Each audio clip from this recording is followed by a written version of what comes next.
1 વાગ્યાનો બનાવ છે. પીઆઈ પાસે તો સત્તા હોય તો અત્યારે શા માટે નથી સત્તા એ માટે તો આપને સહારો લીધો છે મેં મીડિયાનો.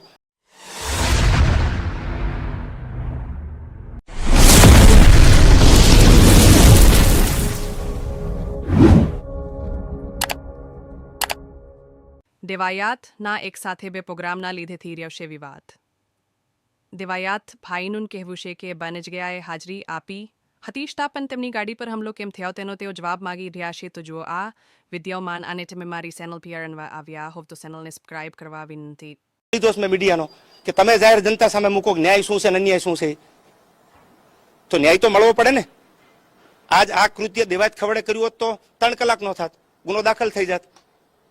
તો પછી આ કૃત્ય મારા માણસ સાથે બન્યું છે એને કલાકો વહી ગઈ છે તો મને ન્યાય કેમ ન મળે, મારા માણસને ન્યાય કેમ ન મળે? આ વાત મારી વ્યવહારની છે તો ગુજરાતની જાહેર જનતા સામે તમે મૂકવા કે વ્યવહાર બાર બોલતો હોય તો નો ડાઉટ એક્સેપ્ટ કરું.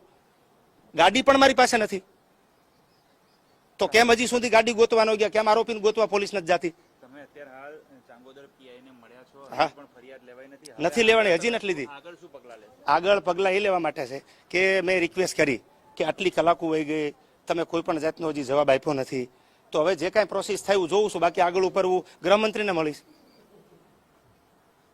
અચ્છા, જે બાબતે તમે ડાયરો કર્યો હતો હા. એ બાબતની રકમ આપને ચૂકવાઈ? બિલકુલ નહીં, કોઈ રકમ નહીં, કોઈ પ્રૂફ પુરાવો આપે એટલે મારે આ બધું બંધ કરી દેવું છે. કોઈ પ્રૂફ પુરાવો નથી કે એમને મને રકમ આપી. જે કલાકાર બોલાવ્યા હતા, જે રકમ એમને દેવાની હતી એ રકમ મેં આપીશ કલાકારને, એના પૈસા એ લોકોએ નથી દીધા. અને એનો હું તમને કદાચ જરૂર પડશે તો હું ઘરેથી નીકળ્યો 7:30 તો મારી સાથે પૈસાનું જબલું છે બ્લેક કલરનું, એ વિડીયો કદાચ શક્ય છે તો આપને આપવા માટે તૈયાર છું. 1 રૂપિયો નથી આપ્યો કલાકારને, નહીં મેં નથી લીધો. પછી તો બોલવા વાળા જે કાંઈ બોલે પણ હું આપની સામે મીડિયાના માધ્યમથી સ્પષ્ટ બતાવું છું, કારણ કે એક ખોટું બોલવા માટે મારે 100 વાર ખોટું બોલવું પડે પાછળ, અને મને કોઈ ખોટામાં ઇન્ટરેસ્ટ છે જ નહીં.